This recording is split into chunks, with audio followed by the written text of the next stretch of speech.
still have it, I don't know. Then it was a lot bigger. Now, I got a first for Roman law. I can only remember one thing from Roman law, which is the thing that the lecturer said at the start of the course, which was Rome conquered the world 3 times with its army, with its religion, and with its law. That's all I remember from Rome. I went on to practice for a bit, mainly doing criminal law. I didn't particularly enjoy criminal law at university. I don't remember much of it. When it came to evidence, I think I failed evidence. It was the only subject I failed, and I had to do a sub. When it came to practice, I became an expert in ensuring that admissions, because I was defending people, that any admissions made were thrown out by the court.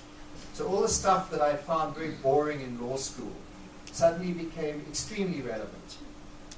And so the question I'm really raising is you know, how much, I think what you need to learn at university is how to read a judgment, how to read quickly, but how to summarize and crystallize the main points of a judgment, how the law is structured, the whole issues of legal argument, presenting those arguments, those kinds of things, rather than the facts which most of us, when you get older, can't remember.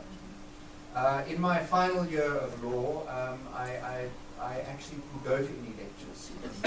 I spent in that year 2 months in prison, in detention without trial, which I didn't learn much formal law, but it was, I think, quite invaluable in terms of, understanding what it's like to be in prison.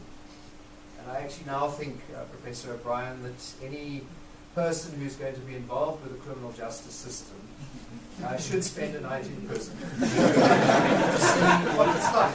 Doesn't mean you're going to be kicked into prison, but just to see what it's like to, you know, not be able to open a door and switch on a light or switch off a light, those kinds of things.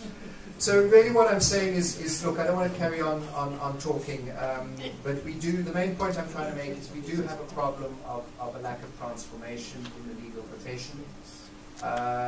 It gets worse in a sense when it comes to the allocation of articles. I think Professor O'Brien had some statistics on that, articles and pupillage.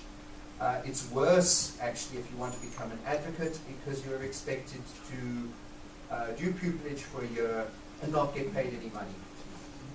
So you've got to either come from a rich family, or you've got to have made enough money to actually go and spend a year doing pupillage without any income.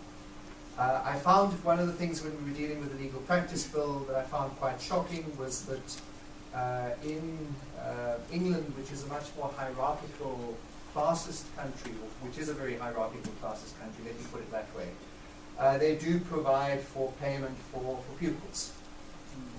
So it's easier in England to become a barrister than it is in South Africa as far as the financial constraints. So anyway, the issue we've got to look at basically is, yes, we need quality education. I think the questions I was raising just in terms of my own history with law school and what I learned and what I didn't learn is what the content of what we're actually being taught, and is that actually preparing us? Because to my mind, most of what I know about law, I learned in practice afterwards because I had to, and it was relevant. Whereas what my esteemed lecturers taught me was not particularly relevant to me at that particular time.